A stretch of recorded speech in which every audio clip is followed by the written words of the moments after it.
various stages of stress or various forms of stress. Some may have been able to cope with them, and some may have succumbed in various ways. So this afternoon, our aim or objective here is to inform persons about possible potential stress triggers in our lives, especially as professionals, as we do our work, and some contemporary strategies we may use in dealing with such stresses.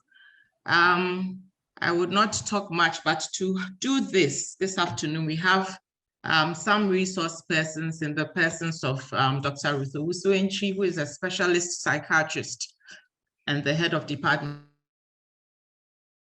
at the Confanoche Teaching Hospital, and head of psychiatry at the Confanoche Teaching Hospital. Then we have Dr. Richmond Coleman. He is a psychologist lecturer at the Department of Psychology, University of Ghana, an industrial psychologist. Then we have our own national president of the Ghana Psychological Association. That's Dr. Collins Bedu-Adjeman. He's also a clinical psychologist and a lecturer at the University of Ghana Department of Psychology. The session will be moderated by Dr. Yao Amankwa Arthur, and he will take various topics, for instance, looking at the various stresses which I mentioned earlier. What are we calling stresses? What are the things that stress us? And then guide us through with the resource persons as to how we can deal with some of these stresses. At the end of the program, we are expecting that participants would have identified or been able to associate themselves with some of these stresses and know the various means they could be able to deal with these stresses. And then those that are beyond them in coping with them as individuals would assist them as to be able to connect them to persons that may be able to assist them to take care of these stresses. So once again, I'd like to say a very big welcome to this session, and I hope you enjoy it. Have a fruitful discussion. Thank you.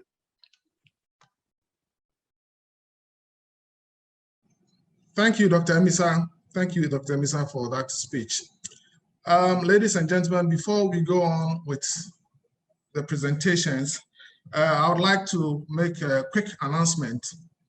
The announcement is this: as a result of our previous seminar entitled The Recent Spousal and Ritual Methods, the Mental Health Dimension, very important recommendations came up. One was about psychological rehabilitation for victims as well as perpetrators, the research components and helplines that people could call if they have issues. I'm happy to inform you that Mental Health Authority takes this seminar very seriously and your recommendations seriously as well. And so I would like to inform you that a committee has been set up. They'll be meeting exactly next week around the same time to propose interventions that could be implemented to help perpetrators as well as victims. And of course, a research component of this is also added to it to provide that evidence-based resource to help mental health care. In addition to that, somebody also requested, others also requested for helplines for spousal abuse. I have the numbers here, so I'll quickly go through them. Hopefully, if you are not out of time at the end of the program, I'll repeat the numbers, but let me do that quickly, then we can move on. There's the Orange Support Center, and their number is 0800 111 222. That is 0800 111 222. The DOPSU direct line is also 055 1900. I repeat, 055 1900. 1000 900. There is the ministry also's helpline. They have two lines actually. One is 0800 800, another 800. So it's 0800 800 800. The other line is 0800 900 900. And that is 0800 900 900. That's by way of the quick announcement I was referring to. This session about contemporary strategies in dealing with stress. Our format for this program is a bit different from what we've been doing actually in our previous seminars. This time, our facilitators have been allotted time to do their individual presentations. And the first person to do that is Dr. Collins Bedu Ajiman. As he was introduced, he is an industrial and organizational psychologist. He will be taking us through the topic, identifying life and work-based stresses and its effects under COVID. He will be followed by Dr. Ruth Owusu-Entwi. She is a consultant psychiatrist at the Confanoche Hospital, as well as a lecturer. She would be addressing the topic, developing personal coping strategies to deal with stress. And thereafter, Dr. Richmond Coleman, also an industrial psychologist, would be dealing with the topic, knowing and building your resources to enhance resilience for work and life balance. So if you have listened to the topics carefully, you realize that all the angles have been covered with what causes it, what you need to do to help yourself cope. Okay, so we'll go straight into action. I would invite Dr. Collins to do his presentation. Dr. Collins. Thank you very much, my big brother Yao. It's a pleasure to see you and also our deputy for her part and introducing this particular session. And I must say it is also a privilege to share some of the things we do as practitioners in our care for employees, in our care for the various clients that we serve. We are in the position to share some of the things we have found from research as well as from clinical data that we have. And I must say what I'm going to talk about, I will be largely extemporaneous. Just that along the way, I would want to guide the presentation by sharing my screen so that those who are following could also benefit fully. So how do we identify life and work-based stresses? And what are some of the effects, especially under COVID-19 pandemic? I do know my sister from Confanoche Teaching Hospital will also be handling the coping part. So my conclusion will fit into hers so we can have a smooth flow of our discussion. Foremost, why do we work? That is the question that I will want to ask. Why do we work? And then the next question I would want to ask, may I request that the hosts can give me permission to share some slides? So Mr. Host, kindly give me permission so I can share some slides to guide the audience. So basically, we all know what stress is about. Stress, when we have a lot of demands and the demands far outweigh the resources we have, that could be a stressful situation. When you are hit with an unexpected situation, that could also be a stressful situation. When you go through a particular situation that makes you highly uncomfortable unable to concentrate as a result of the things happening around you, that could also be another stressful situation. In a sense, you can say stress may be synonymous to intense pressure. If you are to discuss stress, you may talk about maybe a lot of workload on you that you are not able to surmount. That could potentially be another stressful situation. So when we understand stress to be the situation whereby you have limited resources compared to the demands that are on you, then we can say you are finding yourself in a stressful situation. In a sense, all of us at some point in our lives go through that. We go through the situation whereby we have limited resources to be able to cope with these stresses. But I must say that with the presence of COVID-19, it could be more. Our resources could be more limited, but the workload could be higher because students will still go to school. So if you're a parent, you need to still pay your school fees. If you are a worker, the demands are high. Perhaps part-timers may have been told to stop because we want to cut costs. Markets in terms of revenue generation may have gone down. So the same work, fewer staff, but we want the same output. That obviously, as a result of COVID-19 pandemic, can bring its own levels of stresses. Now, looking at the pandemic alone is not enough. Our life may have their own stresses as well. Stress is unavoidable. At some point in our lives, we go through a number of situations that present its own stresses. Indeed, life-related journey brings about stress. Even development from one stage to another can bring you stress as an individual.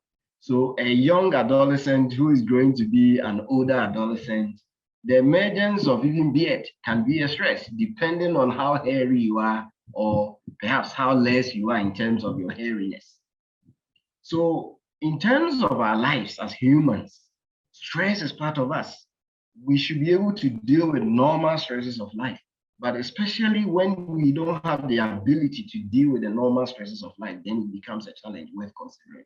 At the workplace, with COVID in place, our research dealing with organizations really suggests that the way communication is managed, the way we manage cases, the way we manage how to handle COVID-related issues, the way we manage the reintegration of persons who may have tested positive, coming back, persons who were isolated, confidentiality of the process. These are some of the things that has brought untold stress on a number of workers. But I ask generally, why do we work? As I ask, perhaps I have put income as the fifth point. We work because of a number of reasons. Income may be the last one from my perspective. We work simply because one, we may want to get fulfillment. We want to get satisfied simply because we've learned a skill and we want to put it into good use. Some of us work simply because we want to be recognized for what we do. Others may also work simply because they want to have an identity. There are situations you ask someone, who are you? And the person will say, oh, you don't know me. I am the former managing director for Pabodiebeji Bank. So without that bank, they have no identity. Lots of people work simply because they want to have an identity. They identify themselves. I'm an engineer. I dream about cars. And they are so proud introducing themselves because of the work that they do. We also have others who work simply because they want to have a sense of community. They want to have that sense of belongingness.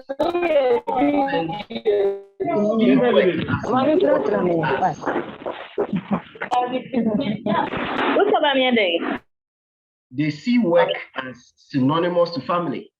So they avail themselves to work because they want to be identified with a particular group of people. And lastly, you may say income. People work because they need income. Well, money doesn't satisfy.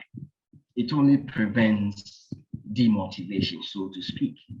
So income may be important, but that may not be all the reasons why we work. But if you look at the sense of fulfillment, the sense of belongingness, the sense of community, then it means other conditions at the workplace, if they are not properly handled well, can stress all of us. Increased financial obligations, fear and uncertainty of the future, especially with the advent of COVID, sudden changes, people have to change the way they do their things, the way we audit accounts, the way we send documents, the way we communicate, the way we do meetings, the way we carry about our daily functions at the workplace. All these, we all had to change. Just few weeks, and we had to adjust. Think of the aging population at the workplace. Think of those in the middle belt. Think of the young ones. The young ones may be okay. Those in their early 20s and 30s may be okay to adjust to new ways of working using technology and what have you. What about the aging population? It is another challenge altogether. They now need to switch from their old way, from memos to probably what? Online assessment of what? Other ways of operating. They may have to switch from memos to attaching what? Letters, virtually scanning letters and doing all these things. They need to have electronic signature. How do you go about it? These are all concerns, especially the aging workforce may be thinking about because of COVID and how we are doing things. Sometimes unrealistic individual and societal expectation. I work at the bank, so you are rich. Is it true? No. The average worker at Okaishi, Kaneshi, Awoshi, Latembi, Okoshi, all the shishishi you can think of may be better off than someone who works from 8 to 5. But we have unrealistic expectations. The way you work is synonymous to how loaded your pockets are. This can bring on to pressure and stress. Then sudden traumatic events. It could be personal level. You lose a loved one in death. You have a business, it collapses. You have your only car, and then unfortunately, because of electrical problems, it's set ablaze. All these natural disasters that may happen, it could be flood, pandemics such as COVID-19, all these bring untold stress. You may not be expecting them, but they have happened. Your ability to adjust to these could be a stressful life event. Now, in terms of some of the signs of stress, we may be aware. I just brought these few samples just to help us to appreciate. Weight loss, sleep deprivation, looking at it from physical and mental side. Then emotional, behavioral, you could look at social withdrawal. Some people become too quiet. And some could exhibit symptoms of depression or burnout. That could be very glaring emotionally. These are just one or two examples of the many dimensions of what the signs that we could reflect on. This is not really my focus, but I'm interested in some of the work-related stresses, life-related stresses. Now, if you look at this particular slide, I try to look at it from the Ghanaian outlook. If you look at the workplace, a number of things, and the next slide, I will directly talk about the workplace. But family-related pressure, pressure to even get married can be a whole stress altogether. The fact that your younger sister married at the age of 23, 24, doesn't mean Akosia must also marry because she's 27, 28 years. Why the stress? Such a family-related stress can bring untold pressure. There are others who may want to even stay single, and there's pressure from family members. You are growing old. Why are you schooling? Is it all about work, work, work? They'll give you all kinds of proverbial sayings just to let you change your mind. Another form of stress, the choices and decisions we make. I always say that the decisions we make growing up when we are young ripples and affect us in our later years. So if you're a young lady and you want to always keep on aborting, you want to keep on taking medications that are not right, a young man, you keep taking the aphrodisiacs, these decisions can bring untold stress in the foreseeable future by way of your health situation. Traffic situation can be another stress. I live in Kaswa Opekuma, I work in Tema. I pity you. That could be a lot of stress. Several hours are lost in traffic. Many people will be dozing early in the morning, and when they are going at night, they are dozing. look at the potential safety risk associated with it. Now, another form of stress could be social events. Some people celebrate every single occasion in this world, from birthdays to death days. That could be stressful. Because imagine you are married to a husband with 6 siblings. All the 6 siblings are all married to husbands and wives. And each of them are born in different months. And if it is birthday, then 12 different birthdays within a year. Your own is there. What about your friends who may give birth? All these. Is it every single event we need to go? We may have to weigh ourselves and answer these questions. Some of these stresses, we'll be able to avoid them. What about media overload? NDC, MPP, are you not tired sometimes? One person actually puts it this way. Sometimes when you hear the opposing viewpoints during morning shows, breakfast shows, and what have you, you are better off not listening, because none of them will ever convince you. Where do you listen to? Would you want to sacrifice the rest of your time, Monday to Saturday, listening to arguments from either side? We have a choice to avoid such a stress. Let me move on to religiosity.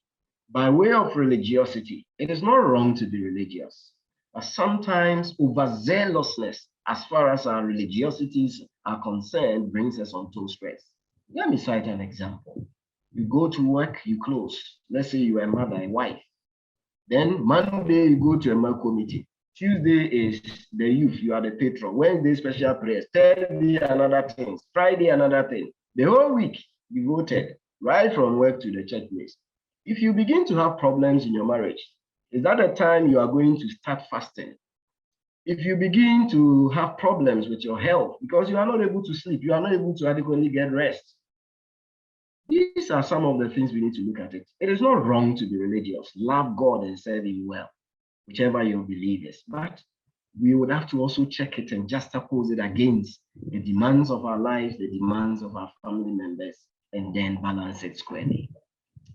Political economic stress is another. The political conditions can affect the way people think and how they feel and how they behave. The point is, some of these aspects we may have little control. What we can do is to be able to adjust ourselves so that we can deal with them adequately. Now, if you look at other things such as the screen time, how much time we spend on social media, I have gone through the lists and I can see we have younger ones in our midst. How much time do you spend going through social media, Instagram, Snapchat, WhatsApp, Telegram, all of them? Amount of time we spend could also serve as a stress. Our screen time is becoming more than our communication and interactive time with others within reach. How we deal with difficult bosses and colleagues could be another stress. Role overload, ambiguity, relationship with fellow workers, advances from superior. There are situations whereby some people feel very sad whenever it's getting to Monday to go back to work. Why? They are afraid of the challenges in terms of advances from their superiors and colleagues at the workplace. There is no job. They think they have no options. Some have the morbid fear to open up when they are going through this. And all these thought processes going on in their mind suppresses them. They suppress them and then they begin to unduly stress. Now, if you look at dealing with MBAs, older colleagues at the workplaces, some of them will make you feel when they even started work, you were not even, your mother and father had not met. If you don't take care, such sayings can get to you and affect you. Then intermittent traveling, managing family successfully. These are all some of the life-related challenges we have to deal with so that we can reduce the level of stress. What about watching TV, telenovelas? Some telenovelas can take years before they end. Different episodes. Please, these are aspects of stresses. Depending on how long, how much time we invest watching these, it can be another stress in our lives because we may not have time for ourselves, we may not organize ourselves well, and that could be a challenge. But in short, COVID-19 related stresses, poor management decisions, how management are dealing with COVID-19 related issues. The ergonomic consideration, how chairs are arranged, sitting position, how many people should come to work, how we are going to handle cases that may come. All these can affect the thinking patterns of people and stress them. You know, people differ in terms of how we feel regarding COVID. Different people may have different levels of anxieties. Unsatisfactory work conditions. There are some, there are many, it's a small space, you've got to come to work, they have no say. PPEs are not available. Lack of support from colleagues and supervisors could be another challenge. At such a moment, you need people to spur you on, encourage you and say, come on, let's go, let's get going. Be strong, be positive. Sometimes you don't get these. Role conflict, you don't know what you have to do. Unrealistic job content and demands. Unmet expectations, especially. A recent research we have done looking at the security service indicate that there is a wide gap between the expectations of personnel who wanted to enter any of these security services and what they're experiencing now. And that in itself is bringing them onto stress. Toxic work environment. There are some workplaces you cannot really come to terms with how things get done. Nothing that happens there encourages an individual employee to keep on moving forward. Conflict at the workplace is not wrong. Conflict, if it is functional, is good. It challenges the status quo. It makes people think outside the box. It makes people begin to reflect how well they'll be able to support the organization to move on. But the dysfunctional part, some people say backbiting, undermining. Think about these words. Remember, if someone backbites you, he's behind you. If someone undermines you, it's under you. These forms of dysfunctional conflicts are not good. And that could be another form of stress. In short, if you look at COVID-19 updates as at 20th May, just the numbers, looking at it globally, looking at it from Ghana alone, seeing it and reflecting it can be a stress to some people. But we need to be positive. Let's look at how many people have survived. From the number you see here, you can see in terms of the death rate, as of May 20, it's about 738 deaths. On the average, we have more, the larger percentage of people going through COVID and coming out strong. That is where our mind should be. But few people may get stressed simply because they see and hear these numbers.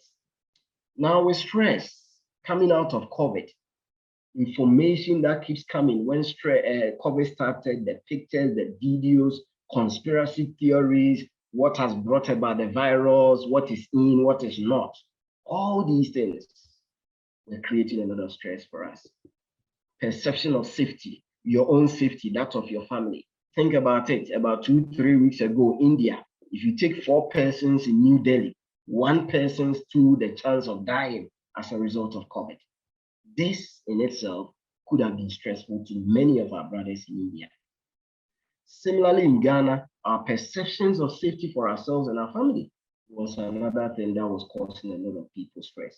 Information flow, some of them were not true, but some were doctored and being shared all over. That could be another form of stress. I'm confident as my sister begins talking about coping strategies, you'll see how we'll be able to manage some of these challenges that comes our way as a result of these stresses. Not to talk about the workplace stigma and social exclusion. Sometimes depending on how management, HR department especially, or the health departments of organizations manage information regarding COVID, that could be another form of stress. Because some people have been found to have been stigmatized against simply because they tested positive. In some organizations, they use dummy codings. They will try to isolate a pool of people. So if it is one department and person A is the target, they don't isolate only person A. They isolate person A, B, C, D, E. And the reason is that some of us may have compromised. So we want to be sure by self-isolating. By so doing, they are able to manage communication and deal with stigma. Then how people are reintegrated if they are coming back to the workplace. If it is well known, then hero status That helps. But if it is unknown, beautifully, the person just come back to work and then continue with his or her work. Then job insecurity. Some people are still not sure what will happen. COVID is still not gone. Vaccine is there, people are still getting it. So what next? What will happen to my work situation? That in itself is another challenge that many people are facing. In terms of the occupation, you can actually see the number of people who want to turn over. They want to quit because they are too much afraid. We have low productivity, poor timekeeping, absenteeism is increasing. There are some people are also adopting presenteeism. They are there, but they are not working. Others also use COVID as a situation to stay home. Increase employee complaints, higher accident and injury rate. Why? People are anxious, overly anxious, and a number of accidents are being recorded, especially in some manufacturing organizations. In a sense, stress related to COVID and health indeed is not new. It is always there. But these mental health issues associated to some of these pandemics, we need to look at them. The effects could be mammoth. And if you look at here, I use this particular illustration. If any of us are going through any of these challenges, being it work-related stress, life-related stress, whatever the situation is, the decisions we make stressing us, the way we manage our time, the way we manage ourselves, our body, we need to remember this illustration. I ask just simple questions. Do you own a vehicle or have you ever sat in one before? Have you ever sat in a trotro before in Ghana?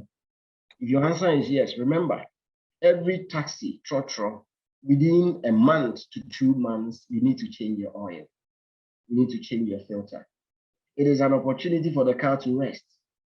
The best mechanics will tell you you must allow the engine to settle for a whole night before you change your oil. The same way as we go through stress, we go through these challenges, life or work-related stress, you need to reflect and do say. When was the last time you changed your body's oil? When was the last time you took some time off to reflect how you'll be able to adequately deal with some of life-related challenges? How long does it take you to take some rest? How often do you do that each year? Is it wrong once in a year to take some time with your family and go and rest somewhere? I'm not talking about the most expensive hotels. Go to my village, and rest. There may be no network, and that will help you to have the serene atmosphere with your family and friends. These are not difficult things that we can do. Remember, some of you, I know you are Christians. This is what Genesis chapter 2, verse 2 says. When God had completed, what did he do? He began to rest. Jesus also did the same thing by emulating his father's example, by saying to them, come, you, let's go here and rest up a little. Stress may be very normal. I say and put it this way. In my own view, dealing with work-related stress, I know my sister will feed it, but follow the 4 A's and be able to deal with some of these work-related stresses. First of all, change the situation by avoiding the stressor if you have the option to do so, or alter the stressor. Then I say, change your reaction by adapting to the stressor if it is manageable and accepting it when you have no option about it. If you're able to apply these 4 A's, evaluate whatever is causing you the stress. I'm confident you'll be able to deal with it. In short, work-related stress is part of us. We always meet stress in our life journey. Whatever endeavor we want to take, we will meet stress. Stress is like a shadow. It's either it goes ahead of us or by our side. Our ability to deal with it is holding on, and depending on the time of the day, is either it becomes short like that shadow, or it is not even existing anymore. In the next presentation, you will see the different ways to be able to deal and cope specifically with some of these stresses that we face. So, colleagues, we all have the power. We may not have the power when it comes to what happens in our lives, but we can have the power to manage and deal effectively with life-related events. I am ready to do it, I guess you are also ready to deal with stress in your best possible ways. Thank you. Wow. Thank you, Dr. Ajiman, for that wonderful presentation. For me, when you started and you said that stress is unavoidable, that got me aback. Yes, I know it got me aback, and I was waiting for the meat on that short phrase, and you've indeed added the meat.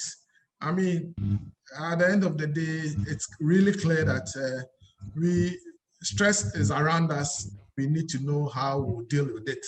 And that is the most important thing. We cannot avoid it. It's unavoidable. At this point, I would ask Dr. Ruth Owusu-Antwi to help us into what personal coping strategies we can adapt to manage our stresses that we experience every day. Dr. Ruth, the floor is yours. Thank you. Thank you very much,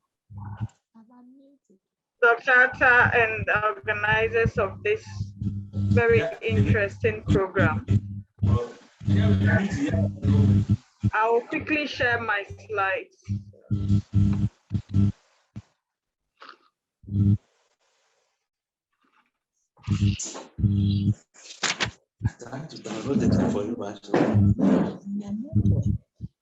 Network, it's not network.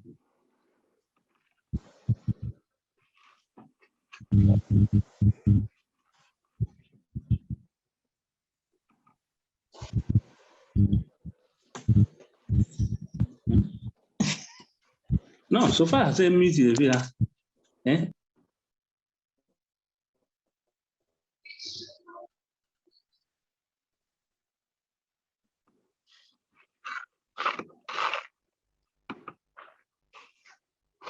Dr. Atta, please let me know if my slides are visible.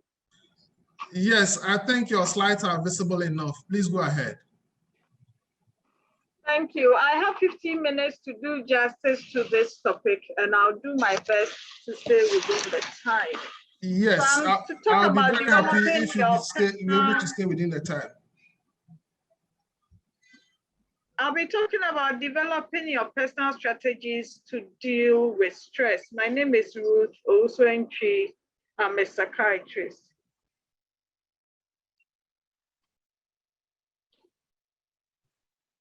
So by way of introduction, I'll define what stress is according to some researchers. They say that stress is a physical, mental, or emotional response to events that causes bodily or mental tension. To the layperson, stress is the body's automatic response to any physical or mental demand placed on it. Now, stress does not manifest itself the same way in everyone. That's when our usual behaviors and responses change significantly as a result of life circumstances. Chances are that we may be experiencing illness, but it's a risk factor for illness, which includes mental illness. Stress significantly disrupts a person's life. Stress can affect people of all ages, religion, education level, income level. And stress is not the result of personal weakness or character flaws. I will skip this slide and not bother to go through the common signs of stress. I'm sure we all know what happens when we get stressed. But it's important that we manage and put down or get ourselves equipped with some coping strategies. And this will help us to be better at our physical and our mental health. And when we are able to manage our stress well, we work around with positive attitude, relationships and become more stabilized, and we become focused in our learning and in our occupations. So the strategies to deal with stress. The first one I want to talk about is to recognize what we can change. What do we mean by that? Sometimes we live in this world avoiding the cause of our stress. We engage in avoidance behavior, ignoring problems, pretending that everything is fine, when we know that everything is not fine. We are encouraged to deal with the cause, to deal with what is stressing us. If it is an overbearing boss,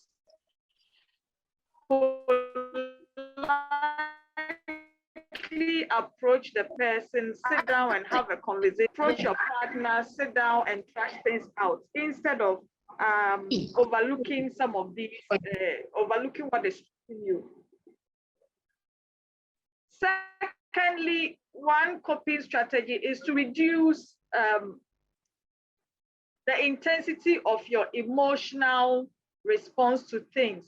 It's advised that we do not overreact to things and to views around us. We don't adopt absolute critical and urgent views about things.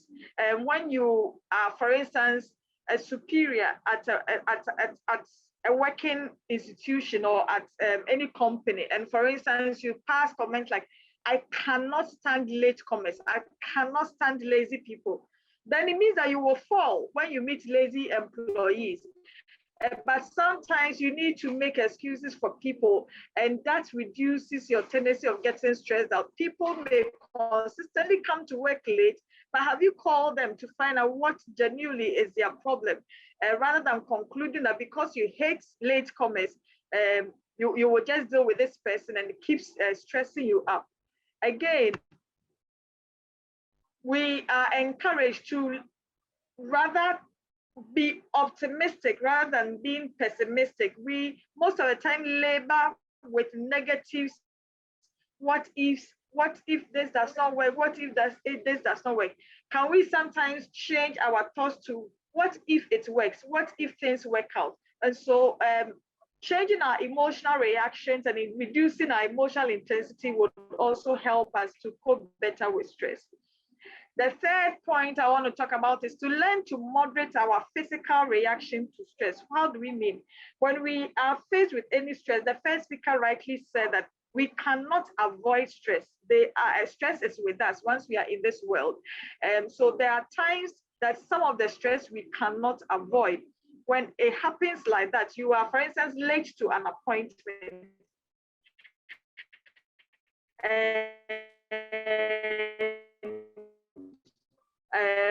You know that this job has been late at this appointment, which can potentially affect your chances of getting this job. Immediately, there will be an acute stress that will come on you. At that point, what do? You are advised to do slow, deep breathing exercises. Do it every time you are waiting for something. You are waiting for a phone call, you are in a traffic, you're in the queue, you feel anxious about something that is ahead of you. You are going for an interview.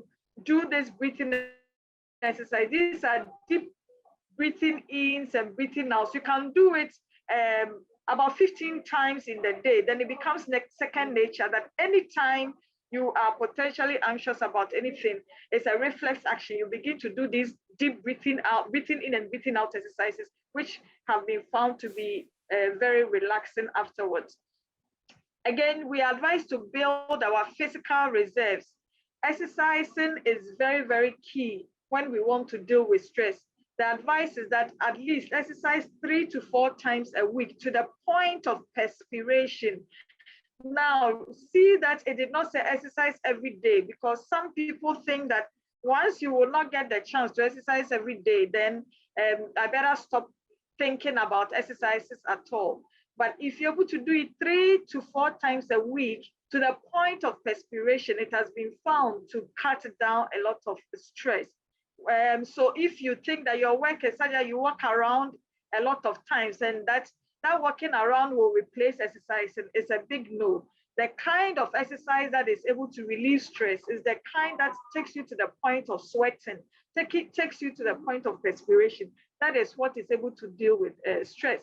Then we advise that as part of building our physical reserve, we should eat a well-balanced and nutritious meal at least twice a day. We should maintain our ideal weight. Your weight should be should match with your height so that your BMI is always in the normal range. We should avoid caffeine. We should once in a while break from our normal routine and pamper ourselves, go on a vacation. Most people who work in the government sector will automatically have to take their leave, their annual leave.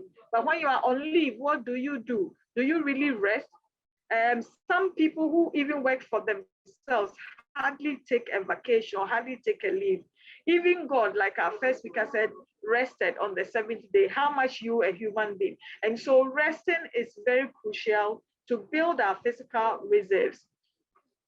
Then, as part of building our physical reserves is getting enough rest, enough sleep.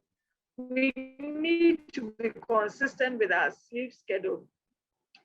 Sometimes something urgent and you may lose some sleep. The moment you know that you have gone some days and you have lost some sleep, you advise that you make up for the lost time. Now, you can make up for lost time quickly. Just 3 to 4 nights of more sleep can make up for sleep debt and reduce our tired size and reset our energy.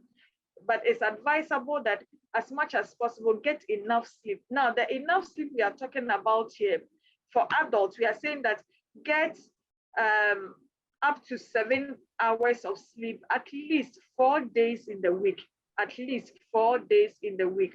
If you are able to do that, then you are getting good, enough rest. If you go a couple of days and you realize that maybe you got 7 hours of sleep just 4 nights in the week, then it means that there's 1 night you are short of. Now, 1 hour of sleep debt requires almost 4 hours of sleep recovery. And if we have that in mind, anytime that for any good reason we lose sleep, we have to make sure that we sleep 4 hours extra to make up for that lost sleep or to make up for that sleep debt that we owe. Avoid the temptation of napping. Avoid the temptation to nap. Otherwise, if you have to nap, keep your naps to 20 to 30 minutes maximum, and make sure that your nap is before 3 p.m. Otherwise, your naps can potentially affect your nighttime rest. Be consistent with the time you go to bed and the time you wake up. If you go to bed 9 p.m. every day, be consistent with that. If you are up from bed 5 a.m. every day, be consistent with that. And close to your bedtime, make sure that you avoid screens, you avoid light. And so smartphones, TVs, and things that will throw light into your eyes, avoid them about 15 to 30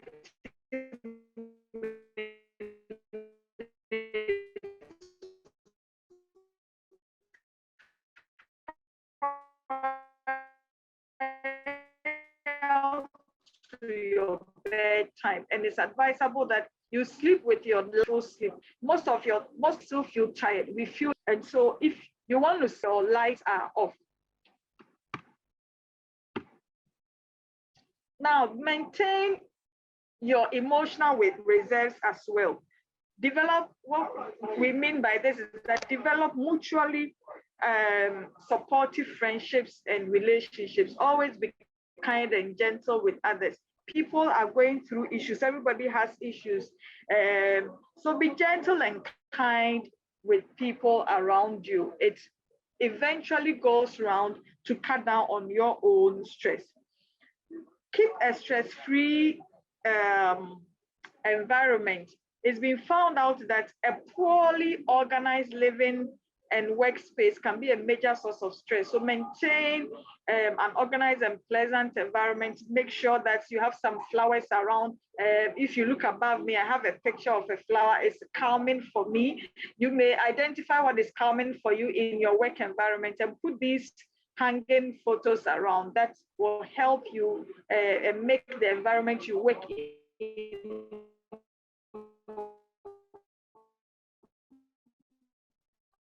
less stressful. As part of calming out of background noise, irritability, tension, headaches, and loss of concentration. And then improve on your air quality. Make sure that you open your windows in the rooms that you sleep in. Your windows are open, you are getting fresh air. The fact that you can afford air conditioning does not mean that you should sleep in air conditioning all the time. Sometimes allow for fresh air. And then, of course, time management also has been found to cut down on a lot of stress. Applying effective time management, take the time to get organized, prioritize your to-do list, learn to delegate, and we always forget to put ourselves in our to-do list. Create a time for a me time. Make yourself the number one priority on your to-do list. So get a me time, a rest time, even if it's 15 minutes during working hours, that you will just stop every work, rest, stop thinking about anything, just watch a short movie, just browse on social media to forget about work and relax. Make sure that you are on your to-do list. You yourself are catered for on your to-do list. Then I'll end on spirituality. For those of us who are religious, I want to share this verse in Philippians 4 verse 6 with all of us, that living with an attitude of gratitude in itself has been found to reduce a lot of stress. In that way, you don't compare yourself with anybody. You don't feel like you're competing with anybody. Philippians 4:6 says that be anxious about, do not be anxious about anything, but in everything by prayer and petition with thanksgiving. So in our asking God for our needs, we are expected to even be thankful first. And as we develop an attitude of gratitude, the verse continues to say that, and the peace of God, which transcends all understanding, will guard our hearts and our mind. Our mind that builds up stress will be guarded, will be protected when we live with an attitude of gratitude with someone else to reduce your stress. It means that we ourselves are responsible for reducing our own stress. Second commandment, thou shalt not resist change. Third, thou shalt not look down on thyself. Fourth, remember your purpose on earth and keep it holy. 5, honor thy limits. 6, thou shalt not work alone, learn to delegate. 7, thou shalt not kill or take it out on others. 8, thou shalt not work harder, thou shalt rather work smarter. 9, seek to find joy and mastery in thy work. And commandment 10 says that thou shalt continue to learn. The key to reducing stress and to cope with stress is balance. Thank you very much for your attention. Wow, thank you very much, Dr. Ruth. Well done. That's an impressive performance of strategies that you've given us. And I mean, most importantly for me, these strategies are very simple and easy to apply. And that's very, very good for me. I would summarize all that you've said at the end of the program. Without wasting much time, Dr. Coleman, you also have 15 minutes to do your presentation. Dr. Coleman. And those of you who have just joined us, can you please mute your microphones? Those of you who have just... Please, the host should take the right and mute everybody. Sometimes they will be online and they wouldn't communicate.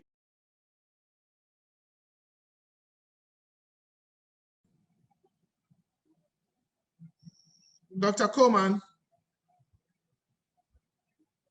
Yes, Doc, I'm here. Very good. Dr. Coleman. Hello, please, can you hear me?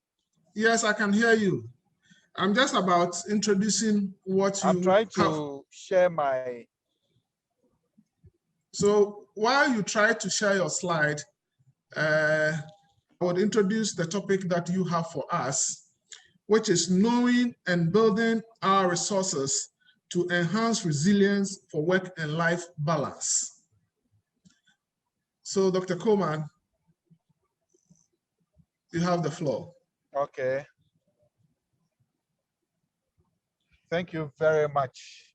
I'm still trying to show my slides. Let me say that I may be picking some points from the first speaker, the second, put them together, because it appears that we are almost talking about the same thing. So I'll be reinforcing some of them, and then there will be some points of deviations too as well, in terms of the main points that I want to show.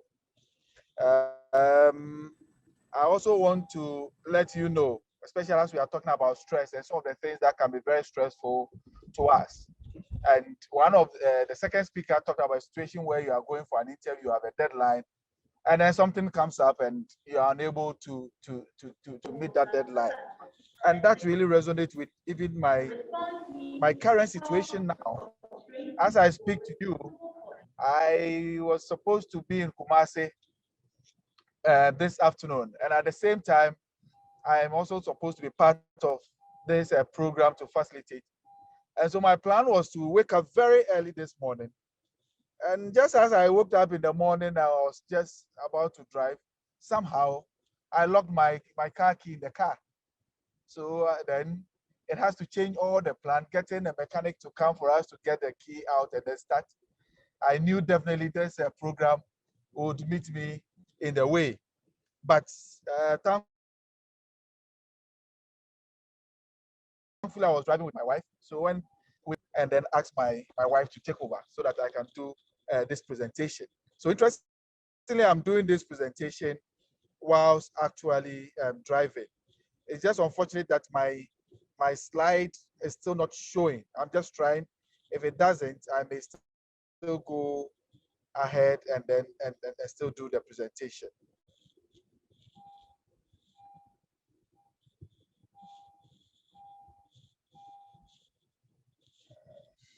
Still not showing.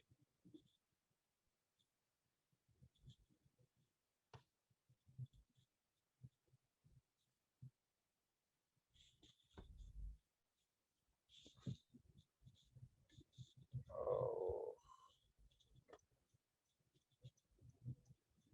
They have to give you the hosting right before you can share. So let's check if you can get, because they have to let you be a host before you can share your slide. Okay. Yeah, so they have to make you a host. Okay.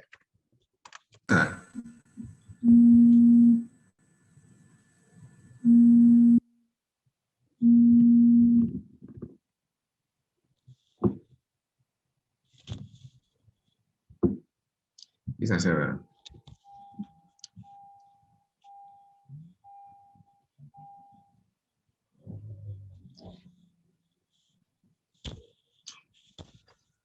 Oh, Jay, I'm talking about the current one, none of Dr. Atafiobi and women of your seminar.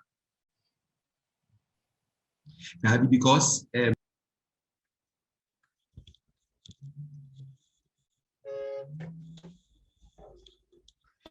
Please, have I been made the host?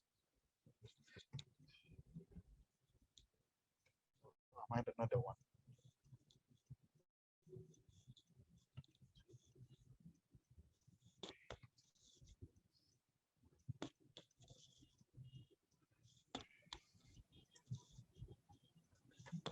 Richmond, if you made a co-host, you can share your slide. Okay, then I'm doing that.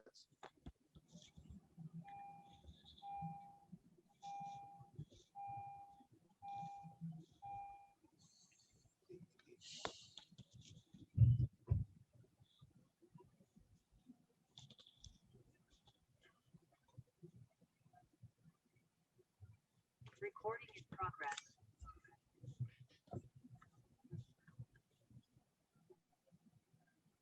Oh, I joined and left the meeting.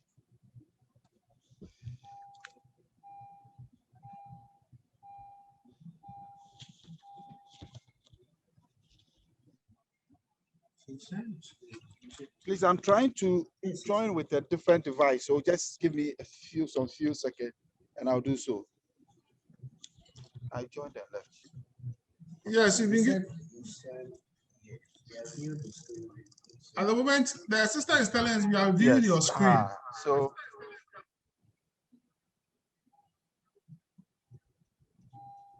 okay. So you should be able to share your screen.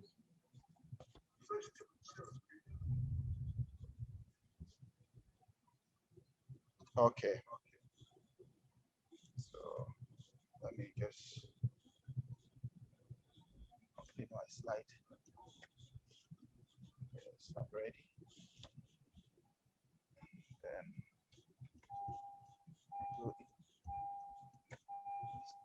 yes.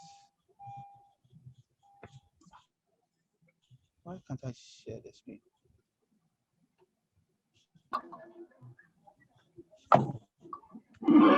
There's a screen on it. What? Okay. Nothing.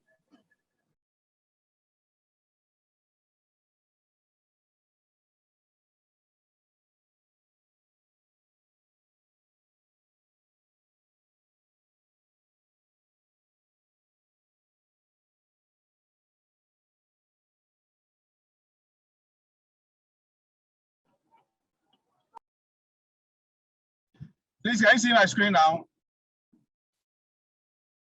It's now sharing. It's now sharing. It's not on. We cannot see it yet. Please.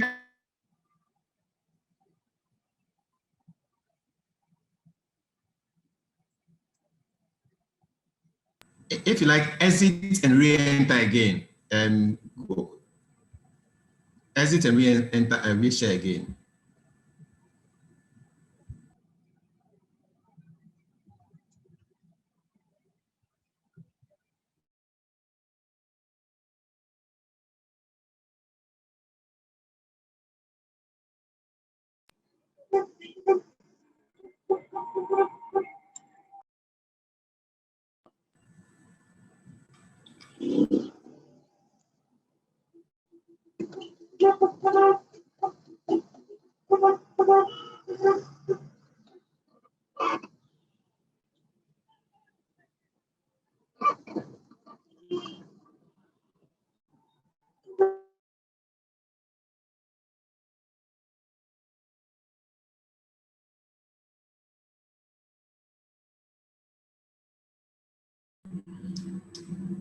Please, can you see my screen? Yes.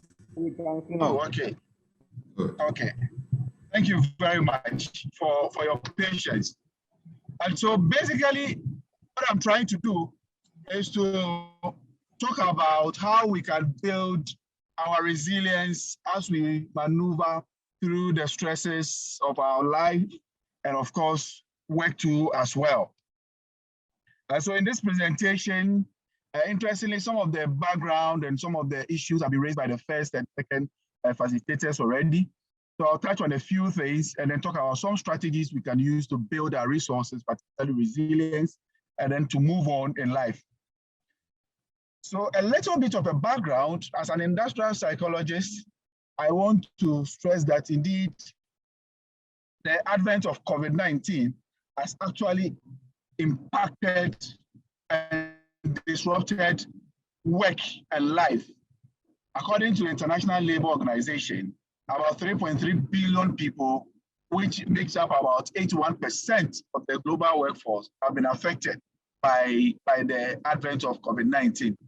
The last time I checked, I think my Joy Online, there's this statistic that about 115,000 jobs in Ghana have been partially or permanently closed as a result of COVID-19. So no doubt, Mr. Richmond, Dr. Richmond. Yes. Dr. Richmond, excuse me. Hear me? Yes, I can hear you. We are almost time spent, and so if you can skip some of your slides to the main issues, I'll be very happy with that. Okay. Yes. I agree with you. And you have 15 minutes to do that. Okay. Okay. Thank you. So I agree with you perfectly. Let me quickly talk about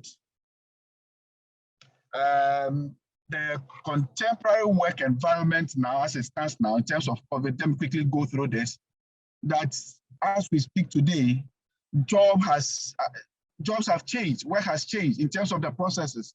Some of us are working from home or using some online platforms. Social interactions at the workplace too has changed. People are running shifts. So if you used to be 10 in the office, now it's about 2 or 3 people in the offices. Issues about rewards and compensation too has changed. People are receiving less than they used to receive. And then I was talking to some multinational companies who suggest that the employees are complaining that they appear to be working more. Now that they are working from home, they are doing more, so there are a lot of output that is required of them. So how do you maneuver your way through this? Indeed, you will need resilience and self-determination to do this. And what is resilience, basically? It is the process of trying to recover or adapt well to a life-changing situation, to a stressful situation. So whatever your work situations would be, whatever the demands of your work would be, you need to have this quality of resilience so that you'll be able to manage and cope with the situation. Resilience is not a personality trait that is possessed by, if you like, some talented or some unusual people. No, it just consists of some behaviors and thought processes or actions that we need to learn so that when we find ourselves in very discomforting situations, stressful situations, we can change our thought processes and we'll be able to manage it. Another thing too about resilience or closely related to resilience is self-determination. And self-determination theory suggests that humans are optimally motivated and they tend to experience well-being when they are able to meet certain 3 psychological needs. And these 3 psychological needs are very important when it comes to building our resilience. One is autonomy. Now, autonomy basically has to do with control. And the second speaker spoke about something that we need to avoid things that we cannot control. So we are looking at situations within our workspace, within our life space, that we can control and then take ownership of them. Once we do that, it enhances our psychological capital or resources to be able to overcome stress. Another issue has to do with competence. Yes, we need to now master the things that we need to, we know how to do best. So because of COVID, some people's work have been affected. Can you now start learning new ways of doing things? Can we now diversify our skills? Can we diversify our work effort so that we can still remain relevant even though our work might have changed? Once we do that, then we are satisfying these psychological needs that we are talking about, and then we are building our self-determination and resilience for work. The last one has to do with relatedness. And here it has to do with the people that we connect with on the job, at our workplaces, at home, and everywhere, that we tend to show love to, or they also in return show love to us. So if we are able to build these 3 psychological resources, autonomy, competence, and relatedness, then we are going to build our resilience, and then that is actually going to enhance our well-being. So I know that a lot of strategies have been shared, so I'm not going to go over these strategies again, but the major one I may want to talk about and then end is the issue of being purposeful in your endeavors. And I talk about career diversification. You realize that some people have been impacted by COVID-19 to the extent that they even lost their jobs. But what have we seen in recent times? We realize that a lot of people are now going into entrepreneurship. Service delivery businesses these days have shut up because of COVID. People have now found some kind of opportunities within this current pandemic to see how they can start their life. We want to be realistic in our goals. We want to set measurable or maybe attainable goals in our life and work towards them and achieve them. We don't want to be brooding and be pessimistic about our life, but we need to be more optimistic. Because of time, I want to conclude that, yes, the situation could be overwhelming, but if you find yourself in an overwhelming situation, please, you can talk to a trusted friend, but you can also seek professional help from a psychologist where you are going to be counseled and then be able to pick your steps back and then move on in life. So we don't want anybody to be despaired. because of the current situation, but let us build our psychological resources of resilience and be self-determined, and this will be.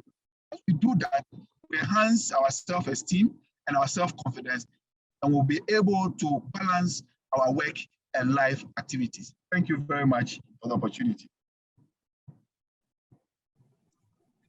Thank you, Dr. Coleman, for that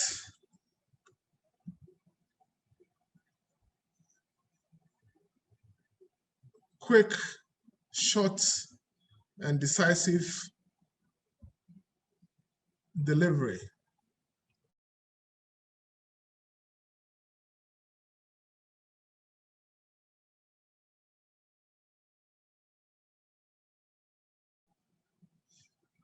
At this point, I would open the floor lines for, I said floor lines. I'll open the floor for participants to ask our presenters questions that they would want to be answered for them. So Dr. Coleman, if you can stop sharing your screen, we can move on. Hello, Asante. Yes, Doc. Good afternoon. Yes, good afternoon. Please go ahead and ask your question. Yes, I want to find out, one of the presenters said about work-related stress, which has to do with some attitude of some of our workers at our various workplaces. I want to find out, in Ghana, we have good laws that the implementation is the big issue. I want to find out, in case you find yourself in that condition, that you've done all that you could to at least bring some of the people alongside with you, but they are not. In that case, how should you handle it? Are you also supposed to join the queue and follow what the majority are doing, or what will you do?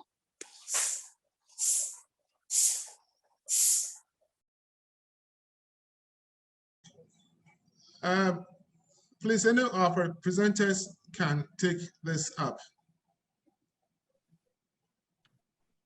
Okay, so maybe let me try and respond to that question. Yes, we talked about relationship at the workplace, maybe with your superior who may be intimidating, you may not have a very good relationship with. You have done your best, or it could even be your colleagues on the job, but they have a behavior that sometimes creates some kind of tension between you and them and all that. You will try your best to help the situation. But like the first presenter said, we always want to see situations that we can control. In most cases, we cannot control the behavior of others. If the behavior is such that it is against the policies or the arrangement or procedures within the organization, then you can talk to the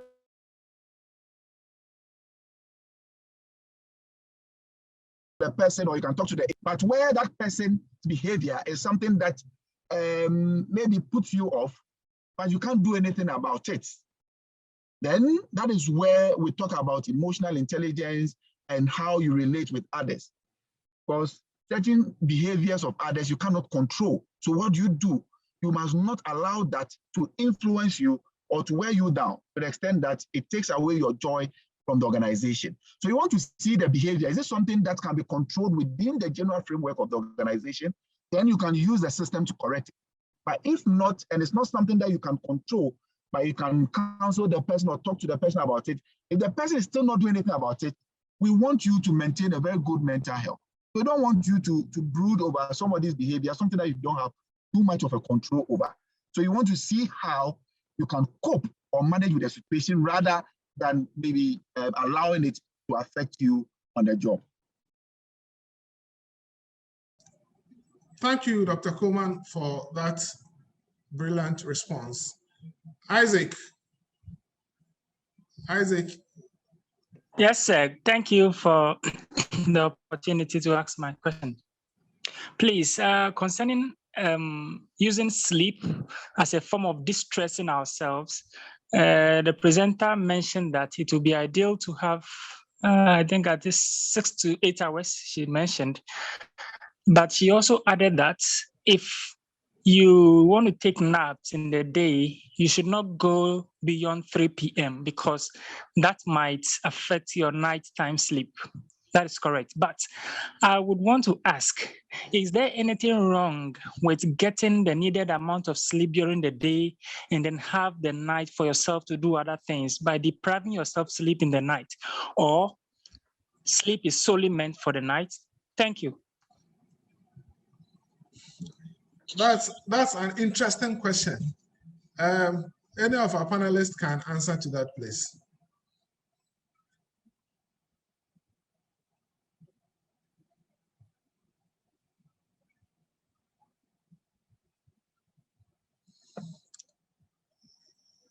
Any of our panelists can answer to that, please.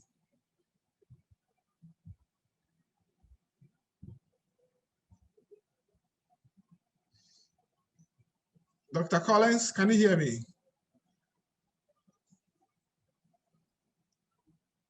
Dr. Rutenji?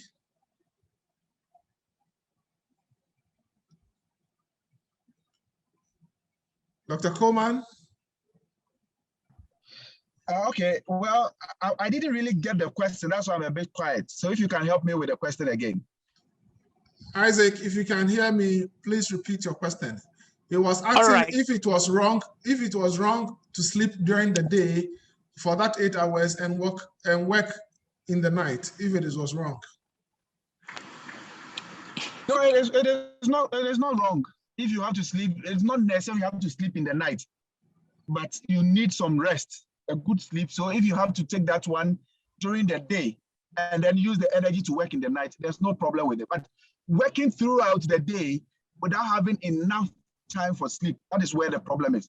So if you can compensate for that during the day, I don't think there's any problem with it. And that is really very important. All right, thank you. Dr. Amankwa, I also wanted to add a little bit to this question. I mean, the response. Yes, I'm sure Dr. Akwa has answered it rightly. And if you look at other jurisdictions, they run a 24-hour system where persons work during the night, etc. But I think the key point is that your body needs that 7 hours of sleep. So then if you have to work in the night, then you make sure that you compensate for that number of hours during the day. Because sometimes we find ourselves, because the body is being tuned to work. I remember Dr. Entry said, if you sleep at a particular time, try to keep to that time. If you wake up at a particular time, try to keep to that time so that you don't disorganize the system.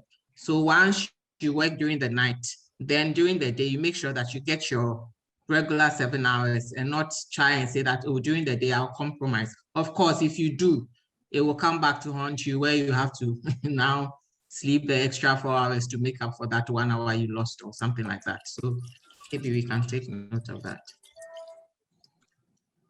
Good one, good one. Thank you. Yeah. Good one. Isaac, I guess you understand it now. You cannot cheat nature. The body needs that sleep and you must give it to it. That's correct. Thank you very much. Good. Thank you. Caleb, can you hear me? Yes, please, I can hear you. Please go ahead and ask your question. Yes, please. I have 3 questions to ask. The first one is, must you always quit when the stress gets to the peak? You know, sometimes you'll be stressed up to the extent that the only option available for you is to quit. Is it always the case? That is my first question. Caleb, just to clarify, when you say quit, what do you mean by the word quit? For instance, at your workplace, the pressure and the stress you are going through at your workplace, sometimes sexual harassment and financial issues at your workplace. And so in short, you mean you should leave the job? You should resign from the job? Yes, is it always the case? Okay, okay. Your question is be clear now. Your question is clear now. Okay. What was the other question? The other question is, I think the first speaker said we should always put our phone aside at least 15 to 20 minutes before going to bed. And also when our lights are on while sleeping, that is no sleep. I want to know the consequences of not doing all these things. Okay, okay, thank you, Caleb.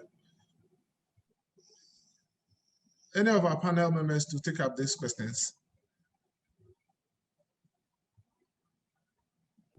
Okay, so let me help with the first one. The first question, the question is that should you always leave the organization when the pressure or the stress is too much? The stress is too much, that's well, right. That should be the last resort, because in most cases, and one of the points I had on my slide has to do with building quality social support system at the workplace. Sometimes, yes, your boss or some other people on the job may be the source of stress, but you can talk to somebody elsewhere, maybe still in a different department, or maybe a friend or a colleague to help you know what to do. But most importantly, and we are saying this, of course, we are advocating that organizations should find a way of creating an employee wellness or well-being unit within the organization where people can go to for some kind of counseling in terms of what to do with some of these emotional problems or stressful situations that come up. So you will need to sometimes talk to somebody, a professional, to help you manage or cope the situation. Because you see, when you leave the organization, mind you that all of us, as we are working, we spend most of our waking life at the workplace. So you leave one organization to another organization. And so if you do not deal with the situation properly and you move to another organization, if there's such an event occur again, what would you do? Are you going to quit again? So sometimes quitting is just the last resort when you have sought all kinds of help, including professional help and proper counseling, before you can take a decision like that. And don't mind you that we are living in a country where the economic situation is quite difficult. It's difficult to find a new job. So you want to think through all of this, and because job loss in itself has its own stress that will come with it. So you need proper counseling to help you take the right decision in situations like this. But if you have a very strong social support system, somebody you trust, you can talk to, in most cases, such a person could help you get out of that situation. Thank you. All right, thank you. And what about his other question?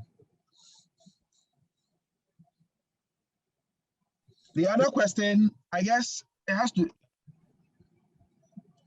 he directed it to the first speaker, so I really didn't get that one. Okay, Caleb.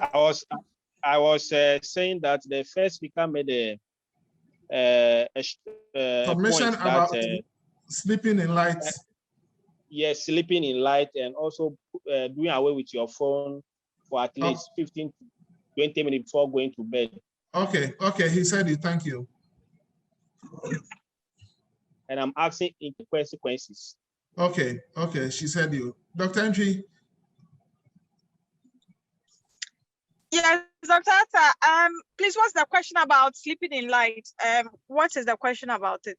He was saying that, he was saying that what are the consequences of sleeping? Okay. So there is a biological switch in the brain. This biological switch controls sleep, and the switch is controlled by daylight and night and darkness. So when it is daytime, when there's a lot of light, the switch sort of move to the awake mode or mode. And then when it is darkness, the switch will move to sleep mode. So when you want to sleep and you still have a lot of light around, what is happening is that although you want to sleep, as far as the switch, this biological switch is concerned, it is at awake mode. And so you want to sleep, the switch and your mind is telling you you need to be awake, at the end of the day, you don't get quality sleep. Now, there are 5 stages of sleep. The deeper you go, the more restful you are. So we have stages 1, 2, 3, up to 5 stages of sleep. So when it happens like that, you are sleeping in light, you are likely to just be hovering around stage 1, 2 of sleep. And that is when you wake up feeling non-rested. You wake up feeling tired because your mind was saying, stay awake. So whilst your mind is actively awake and not resting, you wanted to sleep. And that is likely to give you non-restful sleep, and it will build up stress. Thank you. Thank you very much, Dr. Entry. Thank you very much. James, you have. Okay, thank you for your presentation. Please, in our task to provide good care to our clients, we encourage them to adhere to their treatments and medications. But right now, they complain that mental health care is very expensive. And then we don't know what to do. It gives us a lot of stress so that they meet the demand for the care that we want to provide for them. So how do we tackle that? Okay, so that's a personal stress as a result of the care that you provide. I'll leave that to Dr. Entry. She's also a practitioner. I'll leave that to her to respond to that. Dr. Entry, can you please respond to that for me?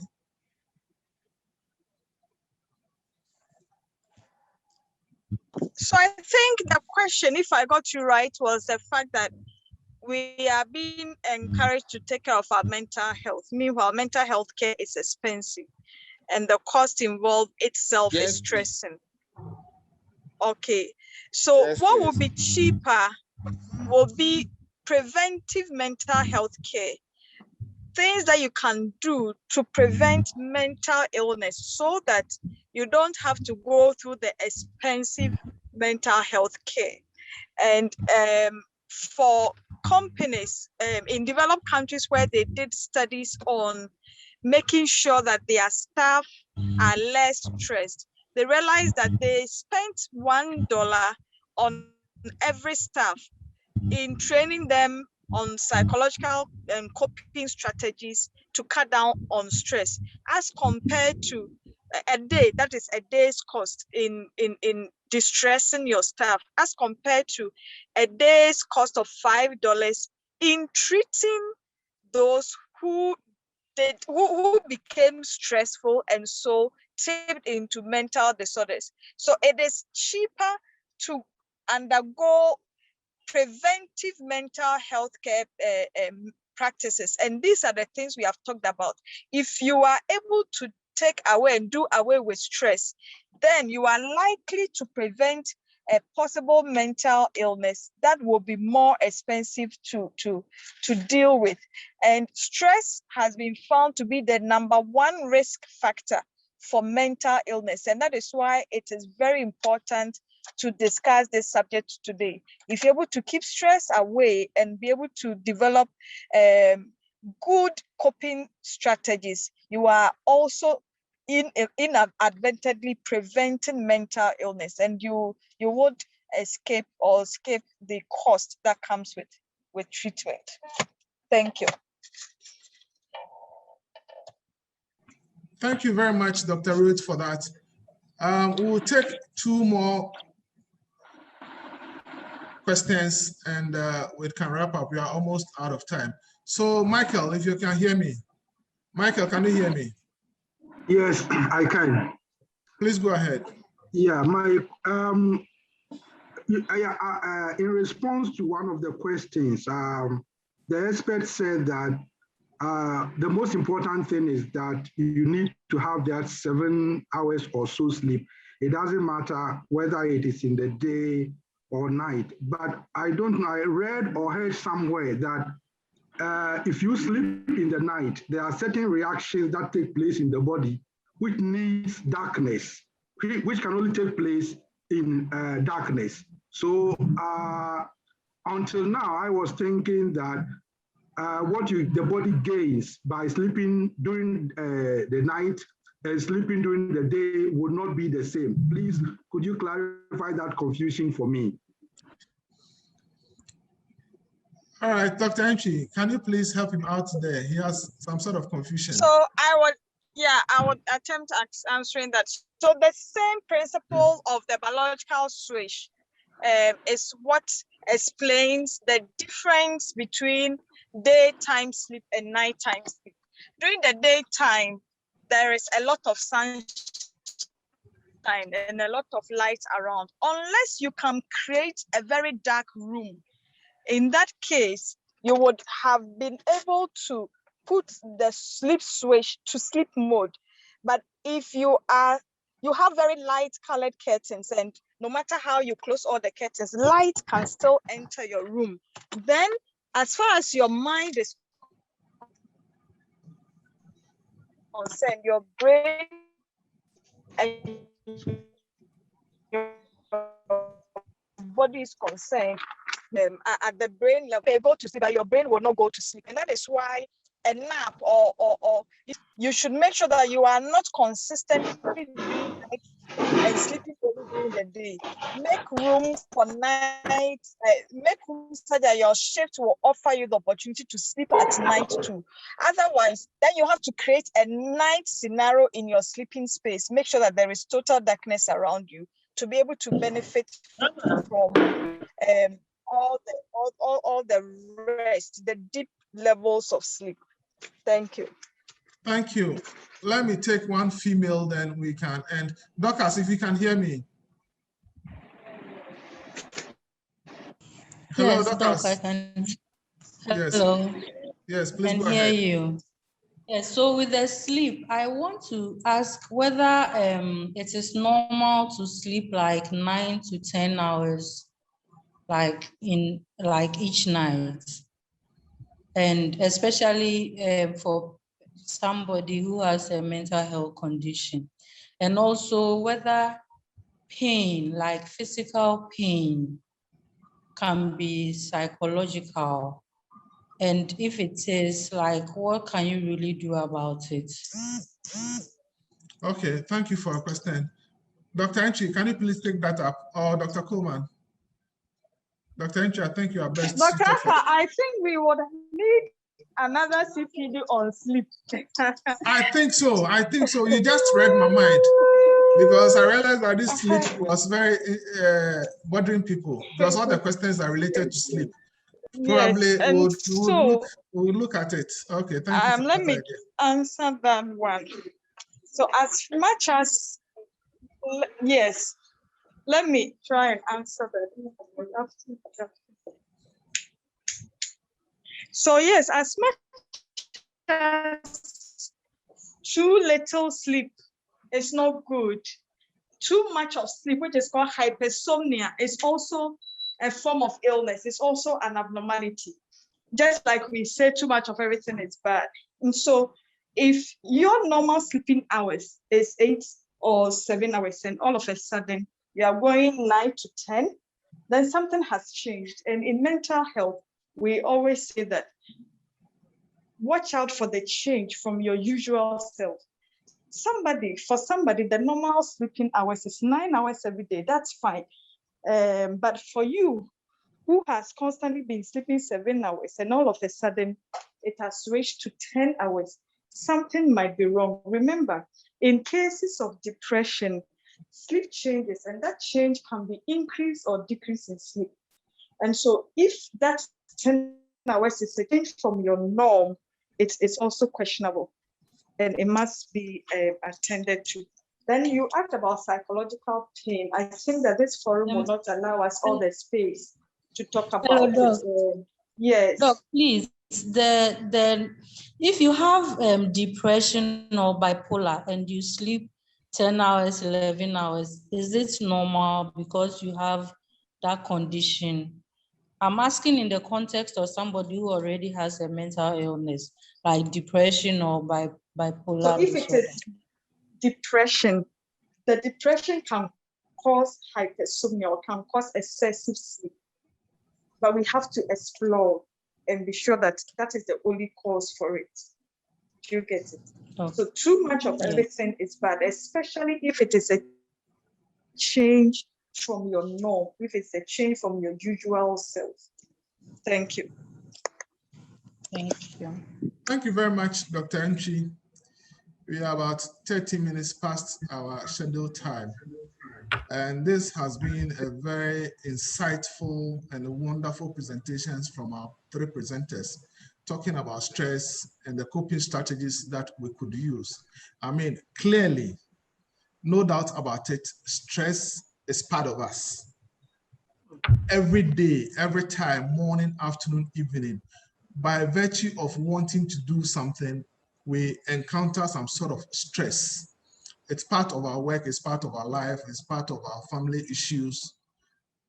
Balancing them can be problematic. And how we manage these stresses is the most important thing. And from the presentations, they pointed it out to us that you can control some of them, some you cannot control. Those you can control, you deal with it. Those you cannot control, you live it.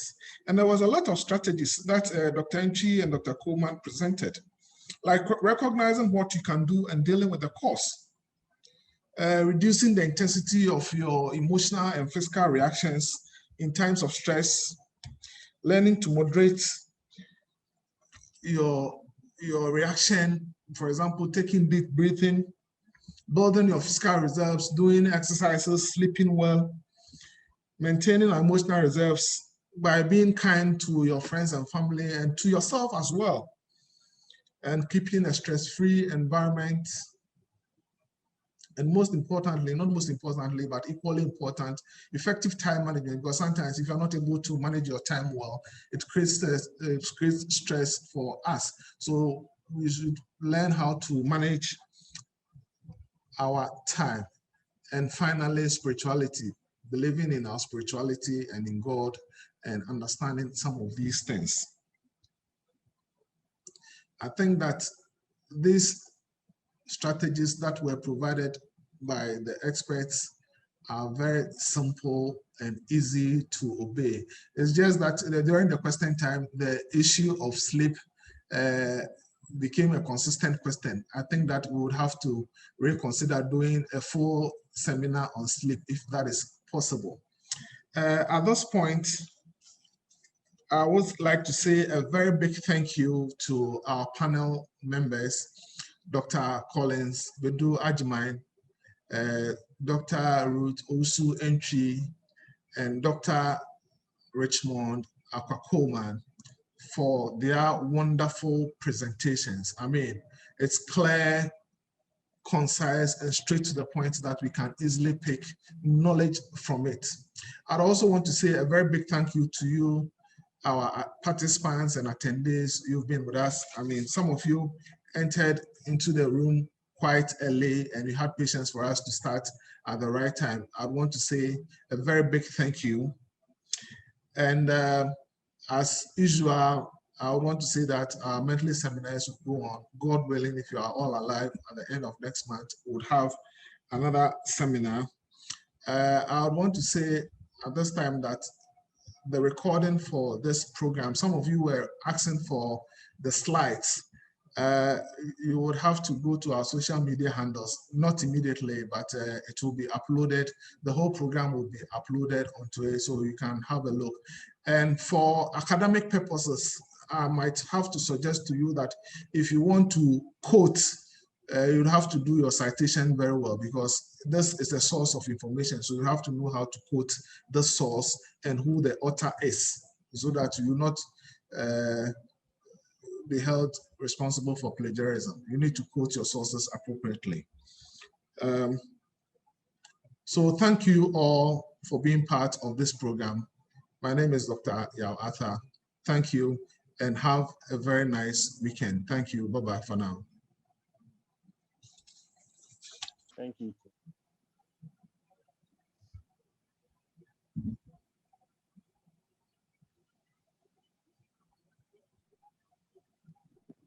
Thank you very much, Dr. Arthur. I just wanted to add my voice to say thank you to our resource persons, Dr. Usu, Dr.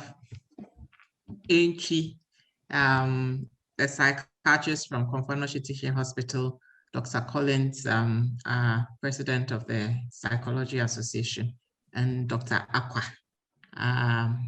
from the industrial side, lecturer at University of Ghana. Thank you so very much, our presenters and all our participants. And I think at the beginning, you put out some numbers for participants to be able to reach out to us in case they needed some support. I don't know whether you could repeat that or if you would have a different set of numbers for people to call, especially regarding this particular seminar we have had. So thank you. Thank you very much, Dr. Ebisa, for reminding me that. So our national helplines are, the numbers are 020 681 4666. I repeat, 020 681 4666. And the other line is 050 344 4793. These are our national helplines. And like I said, this recording will be on our social media page. It would also be on YouTube. So you can type in the title of the program, of the topic that we discussed today, and we would most likely have it. It will be there by close of day today. And in our chat, Sam has posted the helplines for spousal abuse helplines too. Thank you very much and enjoy your weekend. Thank you. Thank you. Bye. Bye-bye.